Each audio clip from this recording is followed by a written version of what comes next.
Hello everyone, আমি সুস্মিতা। আমার একটা ছোট্ট মিনি ব্লগে সবাইকে ওয়েলকাম।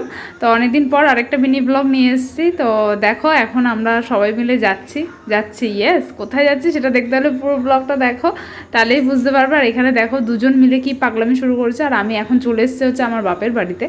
তো এই যে এখন যাচ্ছে হচ্ছে সবাই একসাথে যেহেতু সবাই আছে ওই কারণেই যাচ্ছি। অনেক দিন না, বছর পর যাচ্ছি। তো চলো যাওয়া যাক, তবে তোমাদের সাথে অবশ্যই দেখাও কোথায় যাচ্ছি। আর তোমরাও কিন্তু সাথে থাকো আর দেখতে থাকো কোথায় যাচ্ছি আমরা। তো এই দেখো, বসে পড়েছি চারজনে একটা স্কুটিতে। তো এখন দেখো জায়গা হচ্ছে না। যাই হোক, কোনো রকম বসে এখন যাই, বেশি দূর না, সামনেই, ওই কারণে গাড়ি করেই যাবো।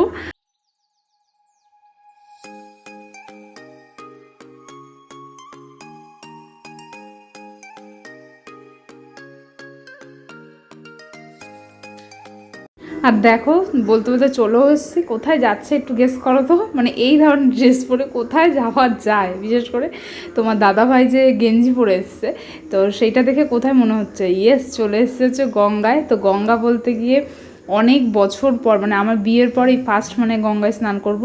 তো এটা হচ্ছে আমার বাপের বাড়ির সামনেই। তো যারা যারা চেনো তারা হয়তো, যারা যারা আমার প্রোফাইলে আছো, যারা যারা জানো এই জায়গাটা, তারা নিশ্চয়ই চিনতে পারছো। তো এই যে চলেও এসছে এখন গঙ্গায়, আর নেমে গেছে তোমার দাদাভাই। ও তো মানে গঙ্গায় কতক্ষণ, ও প্রতিবারই এসে বলে যে গঙ্গায় স্নান করব। তো এবারে ফাইনাল চলেই এসছে। আর এই যে আমরা এখনও নামিনি, নামবো। তো তোমার দাদাভাই আর হচ্ছে গিয়ে ছেলে নেমেছে। আমরা একটু বসে একটু ভিডিও করি, দেন তারপর আমরাও নামবো।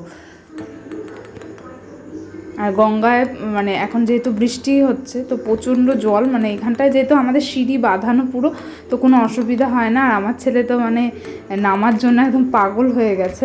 তো ওকেও নামাবো, দেন তারপরে আমি নামবো। আগে ওকে নামিয়ে নেব, নামিয়ে স্নান করাবো, দেন আমরা তারপরে স্নান করব। তো চলো আমরা ওইদিকে স্নান টান করে নিই। আর কে কোথা থেকে দেখছো একটুখানি প্লিজ জানিও। আর যদি ভালো লেগে থাকে অবশ্যই একটু লাইক কমেন্ট করতে ভুলো না। চলো টাটা, বাই বাই, আবার দেখা হবে নেক্সট কোনো ব্লগে।